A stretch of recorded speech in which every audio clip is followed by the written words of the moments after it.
আসসালামু আলাইকুম। দীর্ঘদিন পর বাড়িতে আসলাম। আসলে দেশের আবহাওয়াই অন্যরকম। দেশের সব তরতাজা সব জিনিস দেখেন কত সুন্দর গাছে উস্তা ধরে আছে, একদম সব ফ্রেশ। গাছ থেকে পেড়ে মনে করেন রান্না করলে এটা আসলে খাবার স্বাদই আলাদা থাকে। এখন দেখুন এই যে এইখানে যে আরও একটা আছে, এগুলো খাওয়ার কায়দা হয় না, যদি আরও বড় হবে।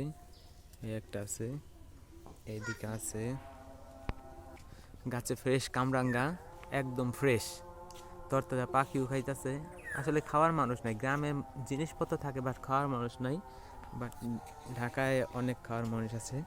ওই দেখেন আমাদের ছাগল, আমার খাসি, এটা কত সুন্দর দেখছেন কিভাবে পা ওঠা দেখাচ্ছে। আর ছাগল, সবাই বলে যে ছাগল পালে পাগল হয়, আসলেই কিন্তু সত্যি কথা, ছাগল পাগল হয়ে এই ছাগল পালতে গেলে পাগল হয়ে যাওয়া লাগে, ঠিক আছে।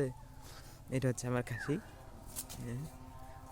এই একটা, আবার এই যে একটা এখানে একটা আছে, ওইদিকে আরও আছে। ওই যে বাচ্চাটা এখানে দেখা যাচ্ছে না, বাচ্চাটা এই দেখেন, এই যে আমাদের পিচ্চি, দুইটা পিচ্চি। এটা হচ্ছে সাইফা, আমার ফুফাতো ভাই ছেলের মেয়ে। আর এটা হচ্ছে আমার চাচাতো বোন সাইফা। তোমার নাম কি সাইফা? তোমার নাম কি? সামিয়া। সামিয়া। জোরে বলো, তোমার নাম কি বলো? সামিয়া। কোন ক্লাস পড়ো তুমি? ওয়ানে। তুমি ওয়ানে। ওয়ান? আচ্ছা, দেখ।